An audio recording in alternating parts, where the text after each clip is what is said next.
Throughout the life of Dr. William M. Bass, there have been many educational high points as well as a few personal lows. However, these lows don't discredit his hard work on his journey to become one of the most notable figures in the field of forensic anthropology. It all started in Staunton, Virginia, August 30th, 1928, when he was born to Marvin and Jenny Bass. Marvin was a limestone quarrier, and Jenny was your average housewife of the 1920s.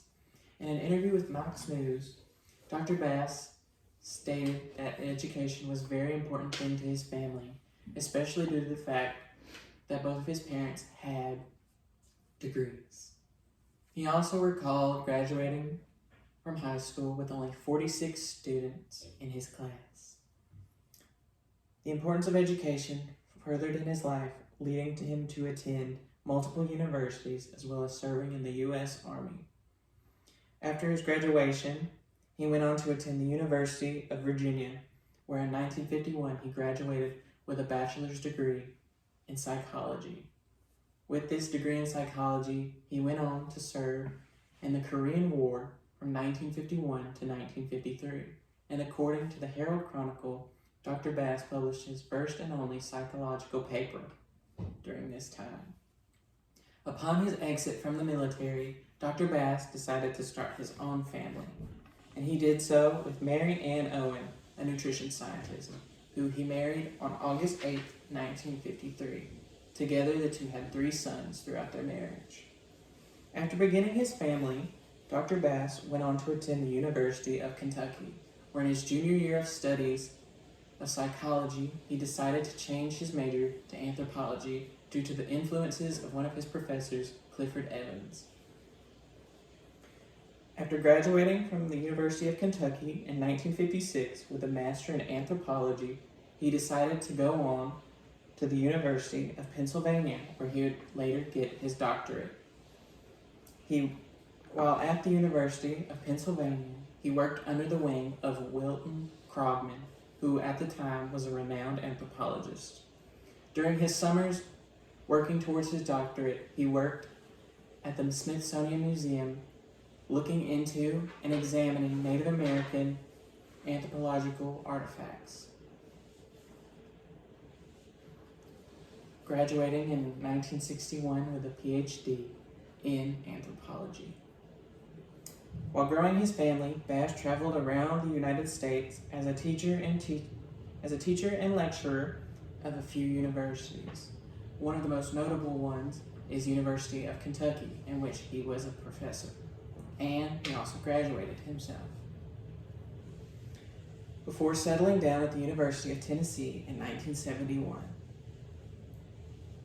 According to the Forensic Anthropology Center's website, when Dr. Bass settled down at the University of Tennessee, he began his forensic anthropology career right off the bat.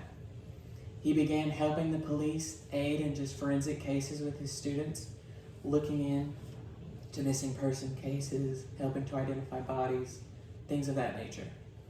But later, in 1977, his career changed when he was asked to identify what was presumed to be a body that was dumped 6 months to a year ago, and upon further inspection, he discovered that it was actually a body dating back 113 years to the Civil War. He talked more about this discovery and how it influenced him in the WBIR interview by John North. In his interview with John North, he recounts the beginning days of the body farm, which is his most notable feature of his career.